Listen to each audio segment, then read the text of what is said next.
Hi అండి. అందరికీ నమస్కారం. మన తెలంగాణలో ఉన్న రైతులకైతే రైతు బంధు పథకం కింద డబ్బులు ఏదైతే ఉన్నాయో, ఈ రోజున వచ్చేసి ప్రతి ఒక్కరికైతే ఖాతాలో అయితే జమ చేయడం అయితే జరుగుతుంది. ఈ రోజున ఎన్ని ఎకరాలకు జమ చేస్తారండి? ఈరోజు ఈ వీడియోలో అయితే మనమైతే మాట్లాడుకుందాం. మీరైతే మీకు రైతు బంధు వస్తుందా? రాదా? మీకైతే డౌట్ అయితే ఉండొచ్చు. ఈరోజు ఈ వీడియో అయితే మీరైతే పూర్తిగా చూస్తే మీకు అర్థమవుతది. మీకు రైతు బంధుకు సంబంధించిన డబ్బులు వస్తాయా? రావా? మీ అకౌంట్‌లో అనేది పూర్తి ఇన్ఫర్మేషన్ ఈరోజు ఈ వీడియోలో ఉంది కాబట్టి మీరైతే ఈ వీడియోని మాత్రం పూర్తిగా ఎండ్ వరకు చూడండి. అలాగే ఇలాంటి మీకు ఇన్ఫర్మేషన్ ఏదైనా కావాలనుకుంటే మాత్రం మీరైతే మన ఛానల్‌కి అయితే సబ్స్క్రైబ్ చేసి పక్కన ఉన్న బెల్ ఐకాన్ని ఆల్‌లో పెట్టి యాప్ అయితే చేసుకోండి. ఇప్పుడైతే లేట్ చేయకుండా వీడియో అయితే స్టార్ట్ అయితే చేద్దాం. చిన్న రిక్వెస్ట్ ఏందంటే వీడియోని మీరు ఒక లైక్ చేసి సపోర్ట్ చేస్తే ఇంకా ఇలాంటి ఇన్ఫర్మేషన్ మీకు ముందుగా తీసుకురావడానికి ప్రయత్నం చేస్తాం కాబట్టి వీడియోని ఒక లైక్ చేసేయండి. ఓకేనా ఫ్రెండ్స్? ఇప్పుడైతే లేట్ చేయకుండా టాపిక్ అయితే స్టార్ట్ అయితే చేద్దాం. ముందుగా వచ్చేసి మన తెలంగాణలో వచ్చేసి 1,43,00,000 ఎకరాలైతే ఉన్నాయి వ్యవసాయానికి సంబంధించిన భూమిలో ఇవి.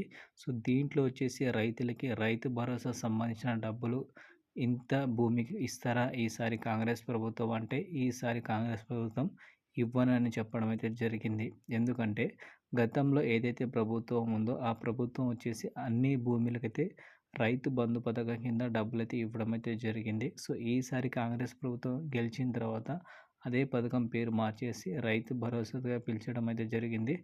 దీనికి సంబంధించిన డబ్బులు ఎలా ఇస్తారంటే ఎవరైతే కౌలు రైతులు అలాగే సన్నకారు రైతులు ఉంటారో వాళ్ళకి మాత్రమే ఈసారి రైతు బంధు పథకం కింద డబ్బులనేది జమ చేయడం అయితే జరుగుతుంది.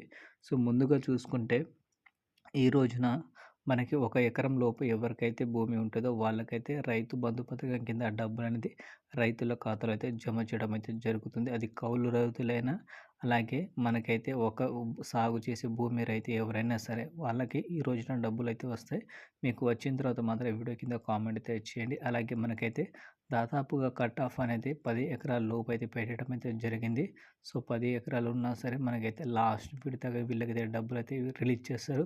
ముందుకొచ్చేసి ఫస్ట్ విడతగా వచ్చేసి 1-5 5 ఎకరాల వరకు ఎవరైతే ఉంటుందో వాళ్ళకి మాత్రమే మొదటి విడతగా డబ్బులనేది విడుదల చేయడం అయితే జరుగుతుంది ఈసారి కాంగ్రెస్ ప్రభుత్వం. మీకు కనుక డబ్బులు వస్తే మాత్రం వీడియో కింద కామెంట్ అయితే ఇచ్చేయండి. అలాగే ఇలాంటి ఇన్ఫర్మేషన్ మీకు కావాలనుకుంటే మాత్రం మన ఛానల్‌కి అయితే సబ్స్క్రైబ్ చేసుకోండి friends. Thank you for watching friends. జై హింద్.